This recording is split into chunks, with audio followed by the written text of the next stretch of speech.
Olá, sejam muito bem-vindos ao meu canal, aos inscritos do canal, que venhamos poder agora ter uma terça-feira abençoada, uma semana abençoada. E eu quero só dar uma certa satisfação, porque quinta-feira, o vídeo no canal são terças e quintas, mas quinta-feira passada eu não consegui colocar o vídeo, até porque estou me adequando, vendo aqui a organização de como que vai ser. E aí nós já estamos trabalhando nisso para que não haja mais esse desfalque nas quinta-feira, tá bom? Mas vamos ao que mais interessa. Hoje falamos no vídeo passado sobre Deus, sobre a sua origem, os seus atributos, suas qualificações, características, e hoje nós vamos falar sobre o Jesus, o Filho de Deus vivo, prometido, né, que era para vir ao mundo e veio e cumpriu o seu propósito e agora está acima com Deus, à direita do Pai, intercedendo por nós. Então, hoje nós vamos falar de forma bíblica e vamos ver na parte bíblica Jesus sendo aí o prometido. Por que, Raquel, é importante isso?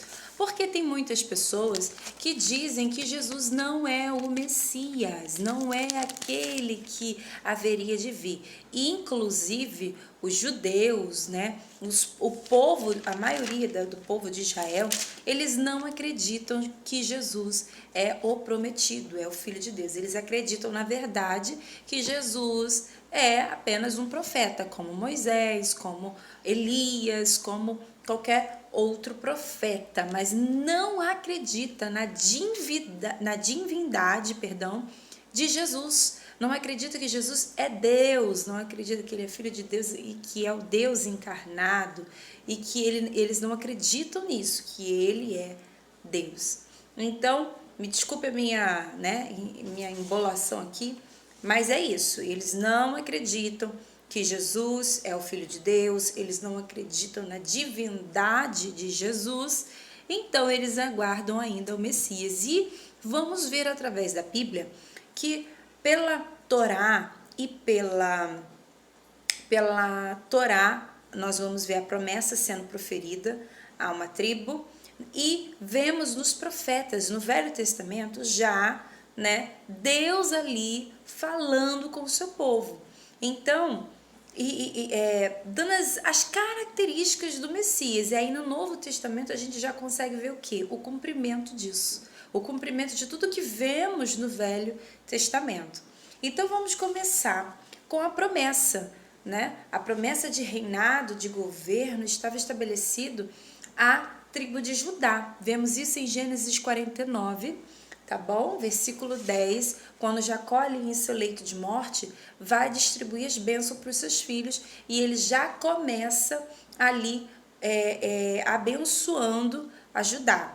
Lembramos que Rúben é o seu primogênito, né, na forma natural.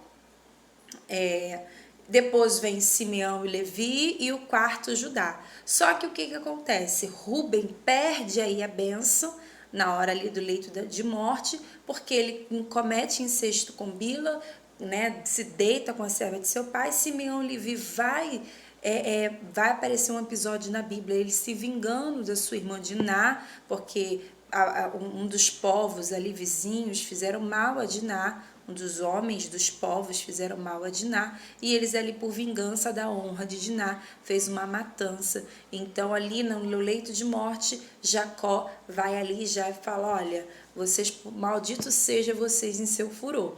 E o quarto é Judá. Então basicamente nós entendemos que a primogenitura, a bênção da primogenitura passa para Judá, né? Podemos ver assim, porque a bênção, como nós vemos em Esaú e Jacó, na verdade era para ser dada sempre ao primeiro, que nasce de forma natural, né? O primeiro que vem. Então, nós vemos que a maior bênção, né, era ao primogênito. Então, vemos que eles fazem esse tipo de prática, então a bênção vai diretamente para Judá. E olha aqui que Jacó fala para Judá: o cetro não se arredará de Judá, nem o legislador dentre seus pés, até que venha Siló, e a ele congregarão os povos, até que venha Siló. Até que venha Siló, esse termo, pode significar provavelmente, não sei como está nas outras traduções, mas na minha tradução, está aquele a quem pertence. aquele a quem pertence, dá um indicativo do Messias, tá? E esse mesmo texto, essa mesma colocação, nós podemos ver em Ezequiel capítulo 21, versículo 26, que prediz ali, né? Deus fala que está retirando tronos, governo, mas também ali prediz a linhagem davídica, né? E que o trono seria, na verdade, restaurado, mas agora com o reinado messiânico. Então nós vemos ali já a promessa. Vemos agora pelos profetas Ageu sendo usado por Deus para proferir uma profecia a Zorobabel, príncipe de Judá, né? A ele ali após o cativeiro babilônico de Israel, né? E ali pode parecer que Deus vai restabelecer aquele antigo sistema de reinado, de trono, como Davi e sua descendência, mas não. Ali já está dando uma profecia indicando sobre o reinado e o governo supremo que viria, né, com o reinado de Jesus. Então vamos analisar? Aqui em Ageu, capítulo 2, versículo 22, vai dizer assim: naquele dia, diz o Senhor dos Exércitos, te tomarei, ó Zorobabel, filho de Seatiel, servo meu, diz o Senhor, e te farei como anel de selar, porque te escolhi. Esse anel de selar, anel de selo, só tinha quem era rei. Só os reis tinham esse tipo de anel com selo, porque era só o rei poderia determinar decretos, assinar ou desfazer, dependendo aí, né? Geralmente na antiguidade eles não tinham essa prática de desfazer, mas quem tinha essa autoridade, esse anel de selo, era rei, né? E vemos agora onde, olha isso, Ageu foi usado por Deus para proferir isso para Zorobabel. Só que Zorobabel, ele não se torna rei. Nós vemos que depois de Ageu vem Zacarias, Malaquias, entra logo nos 400 anos de silêncio profético e logo após vem os evangelhos, Jesus ali sendo descrito em toda a palavra do Senhor no Novo Testamento. Então nós vemos que não há volta depois do cativeiro babilônico de reinado. Então o que ele está dizendo? Ele está dizendo que viria da descendência de Zorobabel, não era propriamente dito Zorobabel, né? Então nós vemos isso em Mateus 1:13. Dizem que genealogia não é importante, é muito importante. Tem gente que vai ler a Bíblia e passa genealogia, vou pular esse versículo, vou pular esse capítulo depois, né? Porque acha que não há uma informação importante e negativo. E isso, já daqui na genealogia de Jesus, nós já podemos provar, né? Aí uma promessa sendo cumprida de Jesus vindo da descendência de Judá, porque o Messias tinha que vir da descendência de Judá. Então, Mateus 1:13, Zorobabel está onde? Na genealogia, né? Na genealogia. Vemos outro profeta também, em Isaías capítulo 9, versículo 12, que vai dizer: e o povo que andava em trevas viu uma grande luz, e sobre os que habitavam na região da sombra da morte resplandeceu a luz. Isaías está falando que o povo de Israel, em meio a trevas, iriam experimentar da luz. E vemos isso em João capítulo 1, vai dizer, se eu não me engano, no versículo 4, ele vai dizer: e nele estava a vida, e a vida era a luz dos homens. Mas eles e as trevas não o compreenderam. Então, nós vemos isso em João, já aí a similaridade do que estamos falando pelo profeta. Eu vou até confirmar aqui, né? Mas creio que seja isso sim, o que eu acabei de falar. Isso mesmo, versículo 4. Nele estava a vida, e a vida era a luz dos homens, e a luz resplandece nas trevas, e as trevas não a compreenderam. Isso mesmo. Então, vamos ver a Isaías, no mesmo capítulo 9, versículo 6, falando assim: porque um menino nos nasceu, um filho se nos deu, e o principado estava sobre os seus ombros, ou seja, reino, governo. E o seu nome será maravilhoso, conselheiro, Deus forte, Pai da eternidade, príncipe da paz. Essa era a forma como Jesus, o Messias, seria reconhecido. E de fato nós vemos no Novo Testamento ele cumprindo isso, porque ele foi o início, o fim de todo toda a escritura, e nós vemos que ele é o cumprimento. Quando nós lemos os evangelhos, vemos que em tudo ele foi fiel e em tudo ele obedeceu, como Hebreus vai abordar, né? Isaías capítulo 11, ele diz assim, versículo 2, e repousará sobre ele o Espírito do Senhor. Então, como Messias que está prometido, que o povo de Deus espera, né? Como Messias vai vir, com que característica? Vai vir não, né? Para nós já veio, mas no caso, na mente dos judeus, de como ele viria, e repousará sobre ele o Espírito do Senhor, o Espírito da sabedoria, da inteligência, do conselho, de fortaleza, conhecimento e temor do Senhor. Então, ele não só iria ser reconhecido como Deus forte, como Pai da eternidade, como Príncipe da paz, mas o Espírito que estaria sobre o Messias, né, iria vir esse tipo de Espírito, o Espírito do Senhor, que nós conhecemos hoje como o Espírito Santo, aquele que nos auxilia, aquele que nos ajuda, mas também é dotado de sabedoria, conselho, inteligência, fortaleza, conhecimento e temor do Senhor.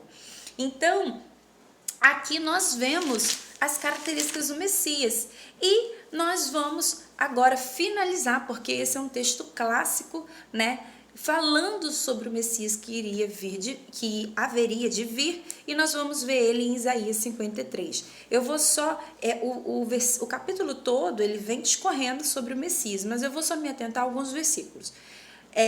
Capítulo 53, versículo 3. Era desprezado e o mais indigno entre os homens, homem de dores, experimentado nos trabalhos, e como um de quem os homens escondiam o rosto. Era desprezado e não fizemos dele caso algum. Verdadeiramente, ele tomou sobre si nossas enfermidades e as nossas dores levou sobre si. E nós o reputamos por aflito e ferido de Deus e oprimido. Mas ele foi ferido pelas nossas transgressões e moído pelas nossas iniquidades. O castigo que nos traz a paz estava sobre ele, pelas suas pisaduras fomos sarados. Todos nós andávamos desgarrados como ovelha, cada um se desviava pelo seu caminho, mas o Senhor fez cair sobre ele toda iniquidade. Ele foi oprimido, mas não abriu a boca. Como um cordeiro foi levado ao matadouro, e como ovelha muda perante os seus tosquiadores, ou seja, sobre aqueles que o acusavam, né? Ele não abriu a boca. Nós vemos isso claramente na cruz, na crucificação, quando Jesus está ali na cruz, afrontam ele, na verdade ele sempre foi afrontado, mas ali vemos que ele não se defende, quando ele vai perante aos governadores, perguntam, indagam ele não se defende, ele não abre boca para acusar ninguém, né? Então vemos isso, que Jesus até o fim, até o seu último fôlego, ele cumpriu a palavra do Senhor. Então, nós vemos que também, depois de todas essas coisas, depois de o véu ser rasgado, nós vemos também que muitas outras pessoas se converteram ali no ato da cruz, né? Muitos fariseus se converteram. Pode ser também que depois de todo o cumprimento ali, eles sentando para analisar a escritura, eles podem, poxa, esse Jesus, ele cumpriu, né? E pode ter se convertido, a Bíblia não relata, mas nós nos baseamos sempre nisso. Jesus tinha que vir, Messias, tinha que vir com todas essas características. E muito mais, né? E se fala com certeza muito mais. Caso eu esqueci de alguma coisa que nós abordamos hoje, deixa aí nos comentários. Vamos, né? Vamos propagar conhecimento, vamos compartilhar para crescermos junto na graça do Senhor Jesus Cristo. Então, uma pergunta nós precisamos fazer. Por quê? Porque eu já me indaguei, não sei você. Se você já se indagou, já deixa aí também nos comentários. Eu já me indaguei. Por que que os judeus, estando tudo nos profetas, eles têm as profecias, a Torá, tudo indica ao Messias, a Jesus. Por que que eles não acreditaram em Jesus? Mesmo diante de tantas maravilhas, mesmo diante de tantas demonstrações. Nós vemos ali que depois no cativeiro babilônico, o povo de Israel obviamente foi para o cativeiro porque eles idolatravam outros deuses. Então nós vemos que depois do cativeiro babilônico, o povo de Israel já não eles poderiam ter outros erros, mas a idolatria tinham realmente, né, tomada, desculpa a expressão, mas tomada a vergonha na cara e tinham realmente deixado. Agora, eles têm, creio que alguns poderiam estar tendo medo de blasfemar contra a lei do Senhor e novamente acontecer tudo aquilo que acontecia, mas se nós pararmos para analisarmos a lei do Senhor, de fato, ele cumpriu. E tudo, ele cumpriu tudo. Só que tem uma questão. O povo de Israel idealizava que Jesus viria de uma forma política também, de uma forma onde estabelecesse novamente o reinado, o governo, porque o povo judeu estava sob o domínio de Roma, eles pagavam os tributos. Então, eles queriam, inclusive, nesses 400 anos de silêncio profético, muitos grupos, né, judaizantes se rebelaram contra Roma, né? Tinha alguns que eram zelote, eles queriam vir, sabe, de uma forma. Então, eles pensavam que o Messias que viria de vir realmente viria de uma forma política, de uma forma influente, de uma forma onde, né, iria tirar ali César ali do poder, então mexeria com tudo e eles ficariam ali como um país independente. Então, Jesus já não veio assim, Jesus já vem para botar o mundo de ponta cabeça. Ele veio para cumprir a lei, ele não veio para revogar a lei, mas dar o verdadeiro sentido a ela. Então ele veio para se mostrar, para se declarar, para dar o verdadeiro sentido às escrituras, porque muitos dos fariseus e saduceus não entendiam, e isso nós vemos em Mateus capítulo 23, Deus dando ali acusando os fariseus do que eles estavam fazendo de errado, correto? Então ele estava ali acertando, querendo ou não, né? Acertando, realinhando o verdadeiro sentido da oração, o verdadeiro sentido do jejum. E Jesus não estava preocupado com isso.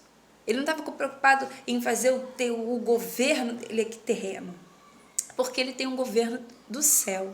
Quando ele fala reino dos céus, toda vez quando ele vai falar nos evangelhos para os discípulos, ele fala o reino dos céus. Quem entrará no reino dos céus? Ele tinha o seu reino. Ele hoje governa no seu reino, mas um dia ele virá para governar de forma, né, completa todas as coisas. Mas nós vemos que ele não vem assim, ele vem de forma humilde, numa manjedoura. Então os fariseus e saduceus não conseguiam compreender muito bem isso. Creio que também muitos até acreditavam em ser pelas obras que eles faziam, mas não conseguiam entender de como, né, o Messias de fato deveria colocar Israel independente. Não ainda no domínio de Roma, não ainda aceitando todas essas coisas políticas. Mas aí que está a questão. Quando o anticristo vier, o povo judeu vai acreditar. Porque o anticristo virá com poder de influência, com poder já política, né? Então nós veremos isso mais lá à frente.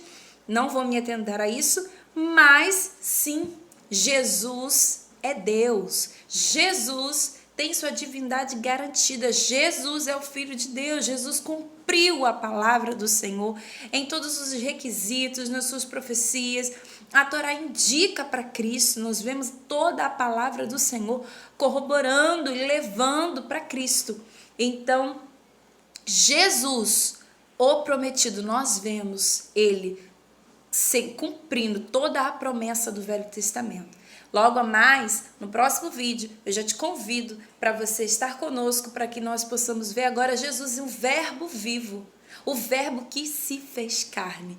E aqui nós vamos ver, de acordo com a palavra do Senhor, né, a encarnação, tudo de acordo com a palavra, para crescimento e graça. Então, se você gostou desse tipo de conteúdo, já curte, já compartilha, para que outros possam também ser edificados, e vamos aí conhecer e prosseguir em conhecer o Senhor, porque é muito bom, muito bom. Que Deus te abençoe, graça e paz.